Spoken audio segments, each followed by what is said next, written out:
Stade de Nongon, c'est le nom du plus grand stade de la Guinée-Conakry. Offert par la République populaire de Chine, ce stade a une capacité de 50 000 places et une piste d'athlétisme de 4 400 mètres avec un parking pouvant contenir 536 véhicules. Sa construction a démarré en 2007 par la société chinoise Changsha Construction, qui après avoir rempli sa part du contrat, a remis les clés du stade en 2011 aux autorités sportives guinéennes.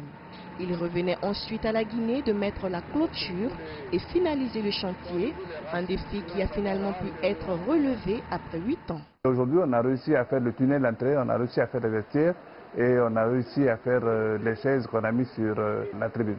D'ici la fin de l'année, nous allons commencer à faire fonctionner le stade. C'est ça notre souhait, parce qu'on ne peut pas finir un stade depuis près de 2011 jusqu'à maintenant sans l'utiliser. Le stade, il est conçu pour ça. Le stade sera homologué parce que la CAF doit envoyer une délégation ici dans un mois. Et je pense qu'ils pourront constater de visu ce qui se passe ici et si on peut utiliser le stade.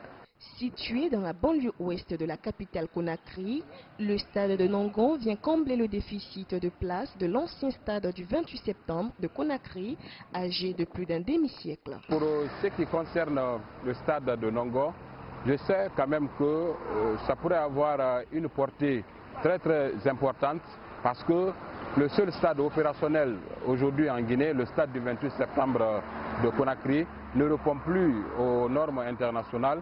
C'est pourquoi chaque fois quand il y a des matchs internationaux à Conakry, il y a une bonne partie de la population qui ne pourra pas accéder au stade parce que le nombre est limité. Si ce stade est opérationnel, par exemple, ça va avoir une importance pour les fans du Cuiron qui pourront vraiment venir en nombre assister à des différentes rencontres de football. Aux côtés des supporters, je peux dire qu'il y aura la sécurité parce qu'il y aura beaucoup de sorties et beaucoup de rentrées. Ce qu'on avait conclu avec les Chinois, et ils ont fait leur part. C'est à l'État aussi de faire leur part. Le stade de Nongon est l'un des édifices retenus pour la CAN 2025.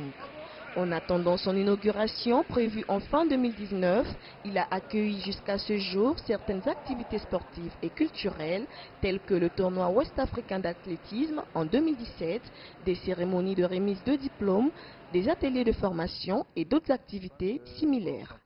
Christina Niaouré, CGTN français.